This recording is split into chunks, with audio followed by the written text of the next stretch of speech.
Hello everyone, this is Adarsh Vardhan Das and you are watching Adarsh Educational Classes। और जैसे कि आप सभी का एग्जाम आजकल चल रहे हैं, उसी तरह क्लास 9 का भी एग्जाम चल रहा है, OAVS का एग्जाम चल रहा है। और पता नहीं इतने सारे कमेंट्स आए थे कि एसएसटी का सैंपल पेपर डाल दो, एसएसटी का प्रीवियस ईयर क्वेश्चन करा दो, एसएसटी का मोस्ट इंपोर्टेंट क्वेश्चन करा दो। ये सभी के बहुत सारे कमेंट आए थे, आज तक इतना कमेंट कभी नहीं आया है, इतने कमेंट आए थे, इसीलिए अब मुझे ये वीडियो बनाना पड़ रहा है।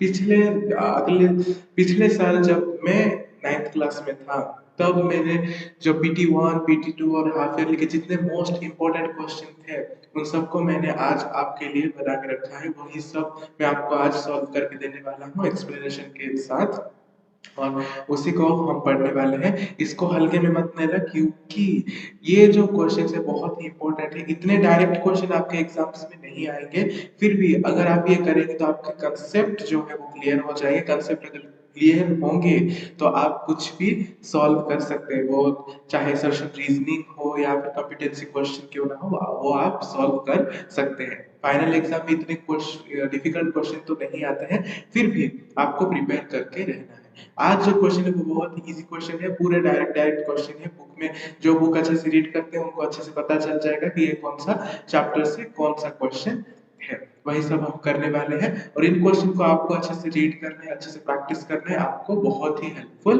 होगा। तो चलिए देर नहीं करते, आप सभी के कमेंट की वजह से आज ये वीडियो आया है, इसे लाइक करना मत भूलिए, और अगर आप चैनल पे नए हैं तो सब्सक्राइब करना भी मत भूलिए। तो चलिए वीडियो को स्टार्ट करते हैं। और ये जो है, जो क्वेश्चन आपको स्क्रीन में दिखाई दे रहा है, पीरियोडिक टेस्ट 2 का है, 40 मार्क्स का हुआ था। और इस वीडियो में हम ओनली एमसीक्यूज और फिल इन द ब्लैंक्स करने वाले हैं। अगर टाइम होगा तो हम 2 मार्क्स 3 मार्क्स 5 मार्क्स भी देख लेंगे। तो अभी के लिए एमसीक्यू और फिल इन द ब्लैंक्स करते हैं। तो ठीक है, स्टार्ट करते हैं video.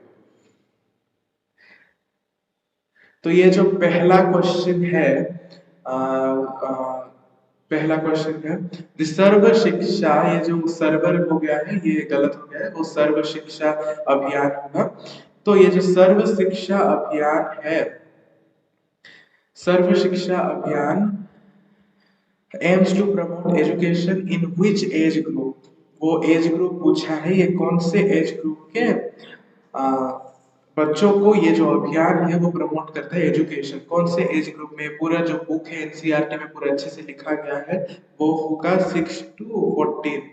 B option is correct, क्योंकि 6 to 14 एज ग्रुप में जो बच्चे होते हैं उन्हीं सभी को शिक्षा, ये जो सर्व शिक्षा अभियान है, उन्हीं सभी को एजुकेशन प्रोवाइड करने के लिए गवर्नमेंट ने ये स्कीम बनाया है।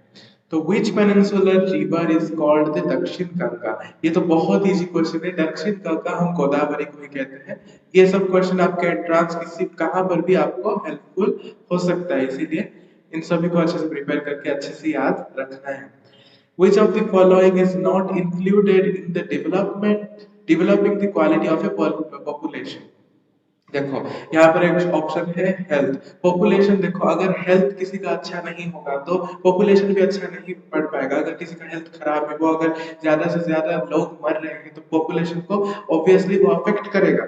अगर एजुकेशन है, एजुकेशन अगर लिटरेट लोग अगर लिटरेट नहीं होंगे तो वैसे भी पॉपुलेशन को अफेक्ट करेगा। लोग जितने लिटरेट होंगे उतने अच्छे से पॉपुलेशन बढ़ेगा या कमेगा। तो यहाँ पर जो मनी है, मनी से क्या लेना देना है? मनी से कुछ भी लेना देना नहीं है पॉपुलेशन से, मनी बढ़े या कमे, पॉपुलेशन तो उतना ही रहेगा। अगर पॉपुलेशन बढ़ना है तो बढ़ेगा, इंक्रीज होगा, डिक्रीज भी हो सकता है। इसीलिए which of the following is not included, तो जो इंक्लूडेड नहीं है वो है मनी। अब देखते हैं फोर्थ क्वेश्चन जो है वो है, in which areas seasonal unemployment is common.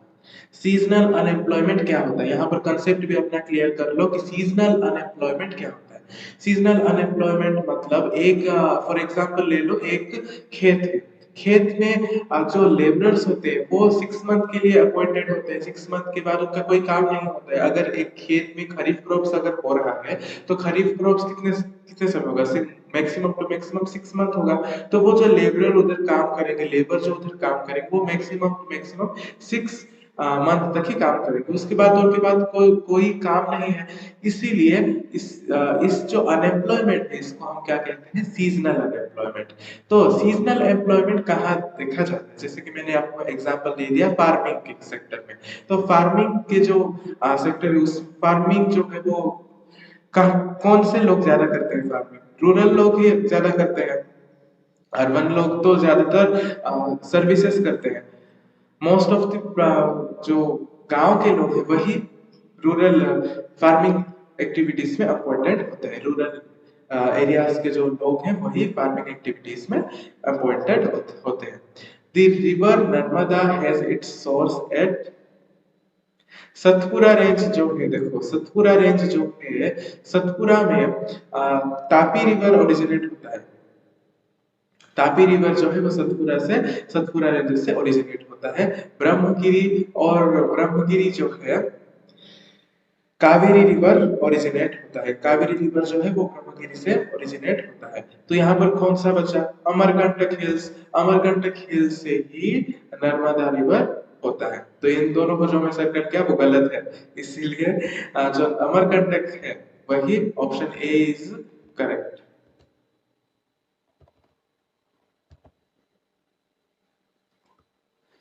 देखते हैं।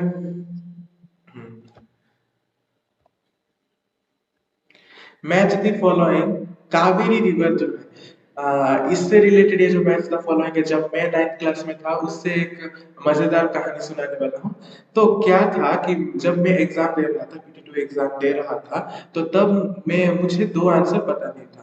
मैंने क्या, कावेरी रिवर तो ब्रह्मगिरी से होता है और कृष्णा रिवर भी महाबलेश्वर से होता है, गोदावरी भी वेस्टर्न घाट से होता है। और मुझे ये याद नहीं आ रहा था कि महानदी हाईलैंड्स ऑफ छत्तीसगढ़ से होता है या सतपुरा से होता है, और तापी जो है वो हाईलैंड्स ऑफ छत्तीसगढ़ से ओरिजिनेट होता है या सतपुरा से होता है, ये दो डाउट थे। और मैंने क्या सोचा कि मैच द फॉलोइंग कहा है तो कुछ ना कुछ तो उल्टा पुल्टा होगा, सब तो सीधा सीधा नहीं दिया होगा। इसीलिए मैंने क्या किया, ये जो महानदी है उसको मैंने सतपुरा से कर दिया और तापी जो है वो हाईलैंड ऑफ छत्तीसगढ़ से उससे कर दिया। तो यहाँ पर ही मेरे एक मार्क कट गए। जो मैंने सोचा कि यहाँ पर कुछ ने मैच द फॉलोइंग बोला है तो कुछ ना कुछ तो इधर उधर होगा, तभी तो मैच द फॉलोइंग बोला है, वो मैं सोचा उधर। पर यहाँ पर क्या है, सभी सीरियली ही था। महानदी जो है, जो सीरियली ही, उधर कुछ मैच करना नहीं था, ओनली लिखना था कि ये है, सब कुछ सीरियली ही था। बाद में पता चला कि ये सब कुछ सीरियली ही लिखना था। तो उधर मेरे 2 मार्क कट गए। इसीलिए आपको भी अगर मैच द फॉलोइंग आए तो आप अच्छे से देख लेना कि सब कुछ सीधा है या कुछ उल्टा पुल्टा भी है, तो चेक करके ही आंसर, अपना फाइनल आंसर लिखना। तो देखो 7th क्वेश्चन जो है हमारा फिल इन द ब्लैंक्स है। fill in the blanks, acquiring is included in dash activity। इसका आंसर मैं दिखाने वाला हूँ। तो अभी बोलिए कि acquiring activity is included in which type of activity। तो क्वायरिंग जो है, माइनिंग क्वायरिंग मतलब जो हम मिट्टी खोद कर जो हम मिनरल रिसोर्सेज निकालते हैं वो क्या है, उनको निकाल के हम उसका फॉर्म जो है हम चेंज करते हैं। तो फॉर्म हम चेंज करना, तो वो कौन सा एक्टिविटी होगा, वो तो सेकेंडरी सेक्टर ही होगा। तो सेकेंडरी सेक्टर ही होगा। In Pakistan the dash land a military coup in 1999। तो पाकिस्तान में कौन थे, लीडर कौन थे, ये बुक में लिखा गया है। पाकिस्तान में जो थे वो परवेज मुशर्रफ थे, जो कि मिलिट्री को 1999 में उधर लेकर गए। Dash drainage pattern resembles branches of a tree. जो ड्रेनेज पैटर्न, ये शायद आपके सिलेबस से डिलीटेड है, पर फिर भी जान लीजिए। जो ड्रेनेज पैटर्न है, मतलब जो ड्रेनेज नदियां जो आके मिलती है, वो जो एक ड्रेनेज पैटर्न बनाते हैं, जो ट्री की तरह जो पैटर्न दिखता है उसको हम कहते हैं डेंड्रेटिक। इसका मैं आंसर दिखा देता हूँ आप लोगों को। देखिए क्वायरिंग जो है वो सेकेंडरी सेक्टर, सेकेंडरी एक्टिविटी में इंक्लूडेड है। और पाकिस्तान में जो थे वो परवेज मुशर्रफ जो थे वो मिलिट्री को लीड किए 1999 में। और ये जो ब्रांचेस है, ब्रांचेस ऑफ ट्री, जो क्या ड्रेनेज पैटर्न जो है उसको हम कहते हैं डेंड्रिटिक। जो ड्रेनेज पैटर्न ट्री के ब्रांचेस की तरह जो दिखता है उसको हम डेंड्रिटिक कहते हैं। और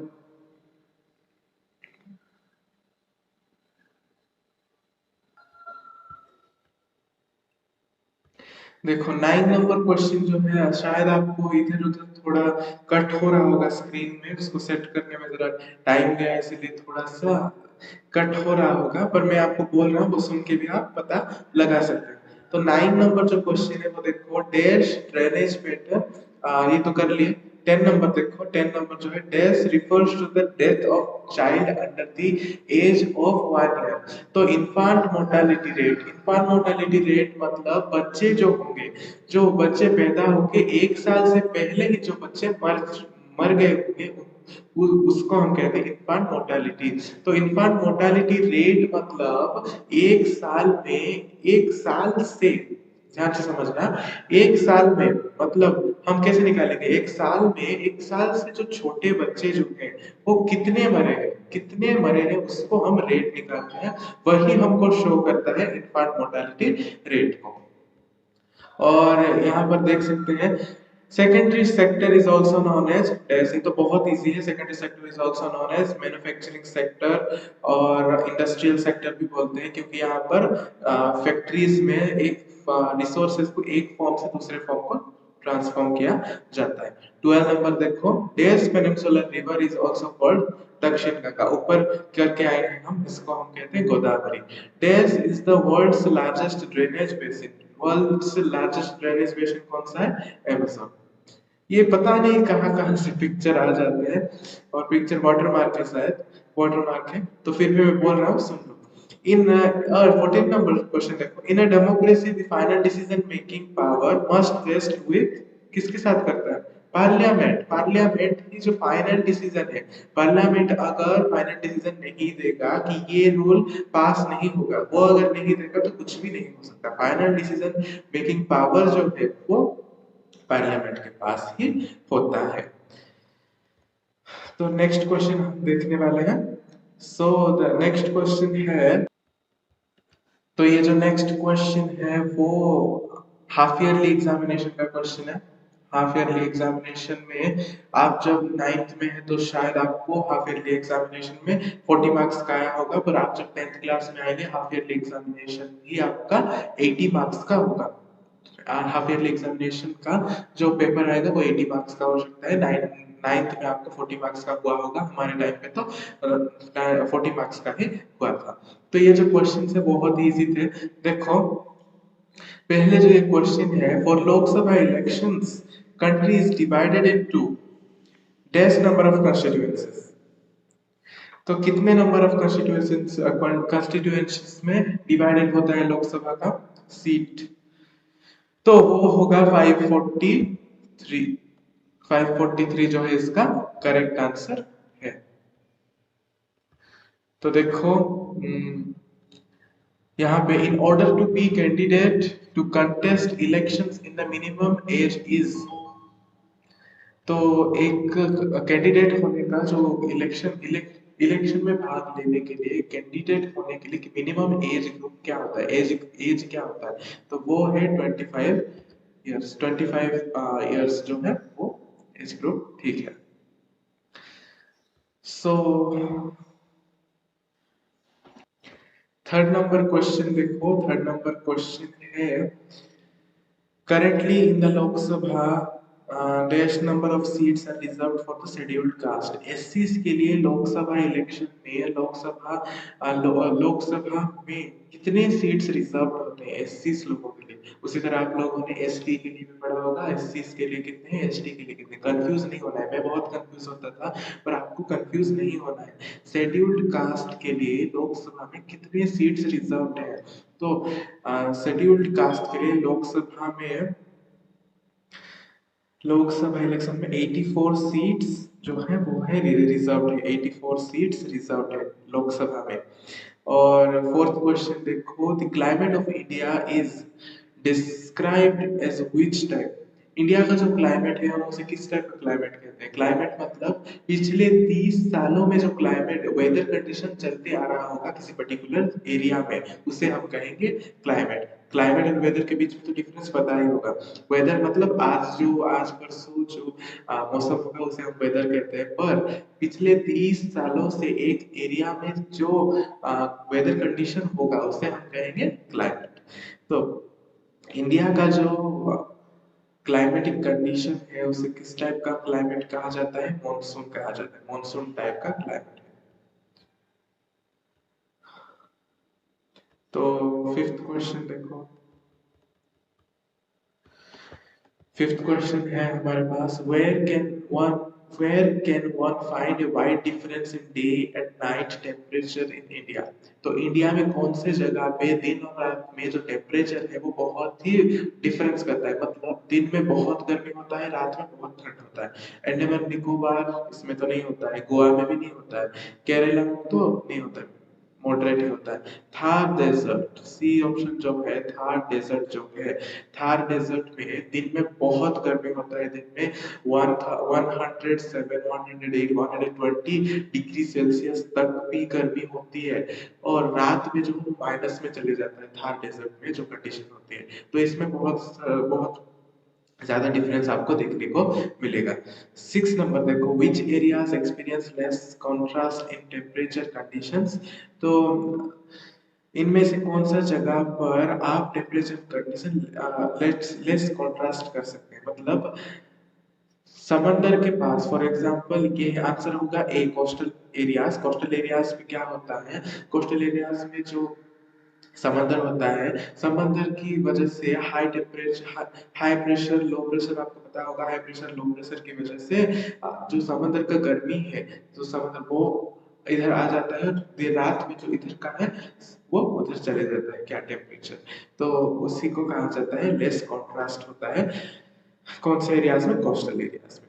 सेवन नंबर देखो, the wind blows southwards and gets deflected due to which force? तो ये जो विंड ब्लो कर रहा है साउथ वर्ड से और वो डिफ्लेक्ट होता है, जो डिफ्लेक्ट होके जाता है किस फोर्स के लिए है? ग्रेविटेशनल फोर्स के लिए तो हो ही नहीं सकता। ग्रेविटेशनल फोर्स वो होता है जो जो चीजों को नीचे खींचता है। फ्रिक्शनल फोर्स भी नहीं होगा, क्योंकि फ्रिक्शनल फोर्स जो हम लिखते हैं या जो मूविंग ऑब्जेक्ट पे उसको स्टेशनरी स्टेशनरी करने के लिए, उसको स्थिर करने के लिए फ्रिक्शनल फोर्स यूज होता है। मैग्नेटिक फोर्स की तो बात ही नहीं होती। मैग्नेटिक फोर्स यहाँ पर कुछ भी काम नहीं करता है। यहाँ पर जो है आपके बुक में जो है वो लिखा गया है कोरियोलिस फोर्स। तो कोरियोलिस फोर्स की वजह से साउथ वर्ड से जो विंड ब्लो करके आता है वो डिफ्लेक्ट होकर दूसरी ओर चले जाता है। 8 नंबर क्वेश्चन है, the word monsoon is derived from the word mausam which is a word from which language? मौसम है, इसका हमारे चैनल पे एक शॉर्ट भी है, ऊपर आपका आई बटन में भी वो शॉर्ट मिल जाएगा, शॉर्ट्स उसको देख सकते हैं। ये जो मौसम है, तो ये मौसम जो है वो अरेबिक वर्ड से आया है। अरेबिक वर्ड से आया है ये वर्ड मौसम। सो 9 नंबर क्वेश्चन देखो, which line passes from the Rann of Kutch in the west of Mizoram in the east? East में कौन सा लाइन? कच्छ, कच्छ गुजरात में है। गुजरात पे जो एक लाइन जाता है रन ऑफ कच्छ से और मिजोरम के west of Mizoram, in Kutch west में है, मिजोरम ईस्ट में है, इन दोनों के बीच में एक लाइन जाता है, उस लाइन को हम कहते हैं tropic of cancer. Tropic of cancer कहते हैं उस लाइन को, वही यहाँ पर पूछा गया है। सो 10 नंबर है, which of the following causes rainfall during the weather condition hot weather when hot weather season? West Bengal पे हॉट वेदर सीजन के लिए कौन कौन सा कॉज है? तो यहाँ पर आप लोग देख सकते हो काल वैशाखी, काल वैशाखी कहा जाता है। तो यहाँ पर देखो mango shower, southward monsoon, retreating monsoon. यहाँ पे देखो वेस्ट बंगाल बोला है तो बंगाली लैंग्वेज होगा, बंगाली लैंग्वेज से कौन मिलता जुलता है? काल वैशाखी। आप ऐसे भी लॉजिक लगा के कर सकते हो। काल काल वैशाखी होगा राइट आंसर।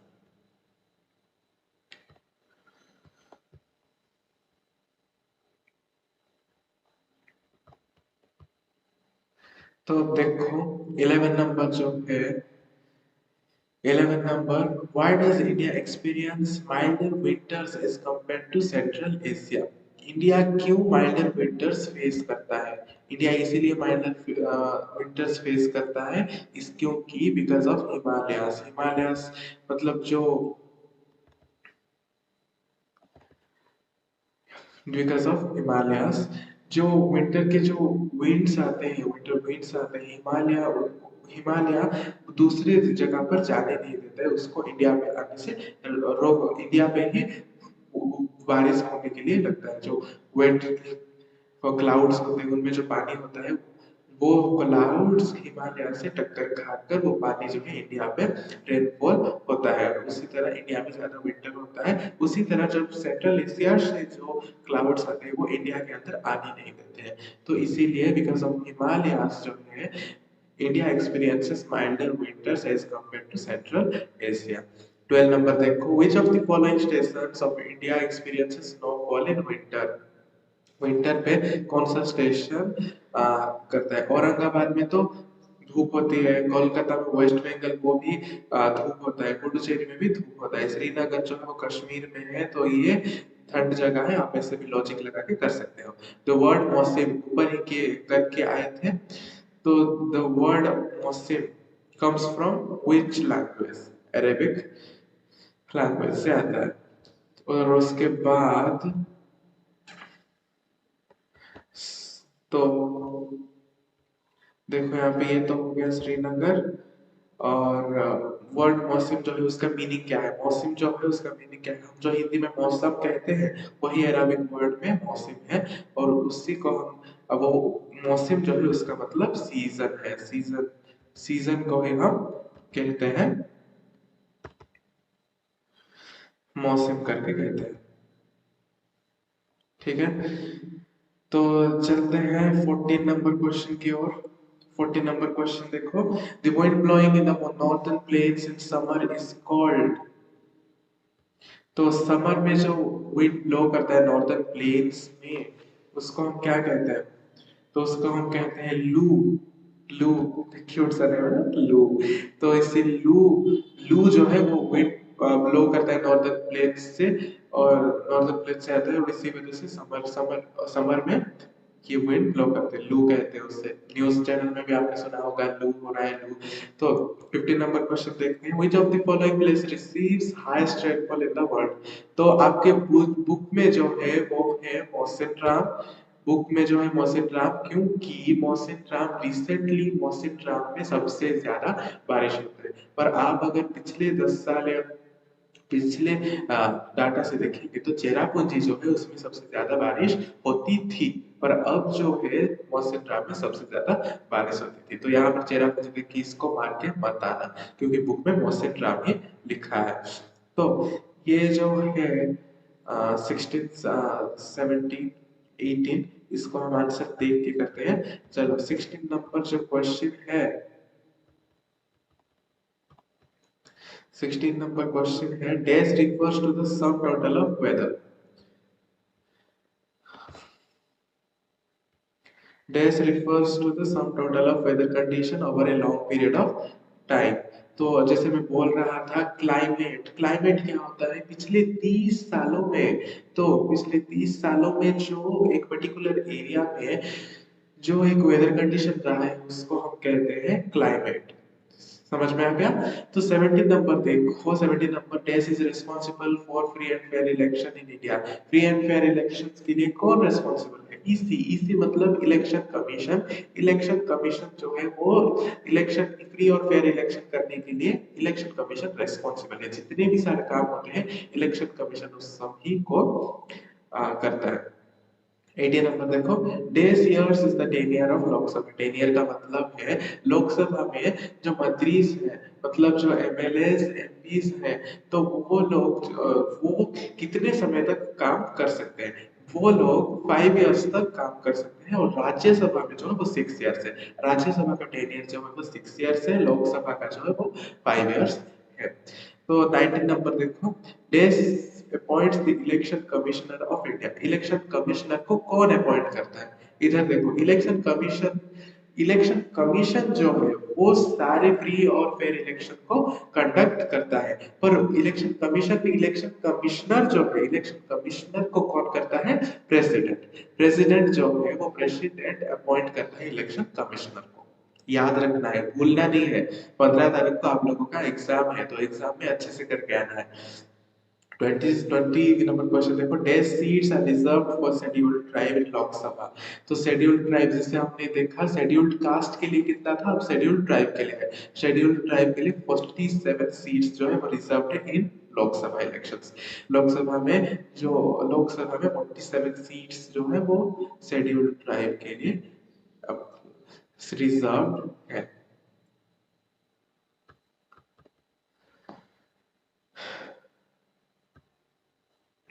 तो देखो, तो ये जो फिल इन द ब्लैंक्स है, फिल इन द ब्लैंक्स जो है, ये फिल इन द ब्लैंक्स आप लास्ट है, आज हम इतना ही करने वाले हैं। ये फिल इन द ब्लैंक्स ये भी बहुत इंपॉर्टेंट है। हिस्ट्री, ज्योग्राफी, पॉलिटिकल लाइफ और इकोनॉमिक्स, इन सभी को मिला के अच्छे से सब कुछ पढ़ लेना। और ये जो है वो लास्ट क्वेश्चन है। तो बी नंबर देखो, बी नंबर देखो, Majuli is the riverine island, riverine island located in the river of dash. Majuli जो है वो वर्ल्ड का लार्जेस्ट रिवराइन आइलैंड है, जो कि पाया जाता है ब्रह्मपुत्र, ब्रह्मपुत्र रिवर पे। सीज देखो, the highest peak in the eastern Ghats is Mahendragiri. आजकल चेंज हो गया है और महेंद्रगिरी आज नहीं है, पर बुक में जो है वो वही लिखते हैं, महेंद्रगिरी है। वेस्ट ईस्टर्न घाट्स का, वेस्टर्न घाट्स का अनायकड़ी है, याद रखना है। ईस्टर्न घाट्स पूछा है आपको एग्जाम में, वेस्टर्न घाट्स भी पूछ सकता है, तो आपको याद रखना है ईस्टर्न घाट्स का जो हाईएस्ट पीक है वो है महेंद्रगिरी, वेस्टर्न घाट्स का जो हाईएस्ट पीक है वो है अनायकड़ी। तो डी नंबर देखो, to grow more than one crop on a piece of land during the year each called dash. तो एक साल में एक पीस ऑफ लैंड में एक ही क्रॉप, मोर देन एक क्रॉप को हम अगर कल्टीवेट करते हैं तो उसको हम कहते हैं मल्टीपल क्रॉपिंग। मतलब एक ही जो पीस ऑफ लैंड में एक साल में बहुत सारे जो वेजिटेबल्स ग्रो करना है या बहुत सारे क्रॉप को ग्रो करना है, उसको हम कहते हैं multiple cropping. You can say this multiple cropping. Now come to the next question, that is the northern part of the east western coast is called the Konkan. तो northern part of eastern coast, eastern coast का जो northern parts है उस सभी को हम कहते हैं कोंकण।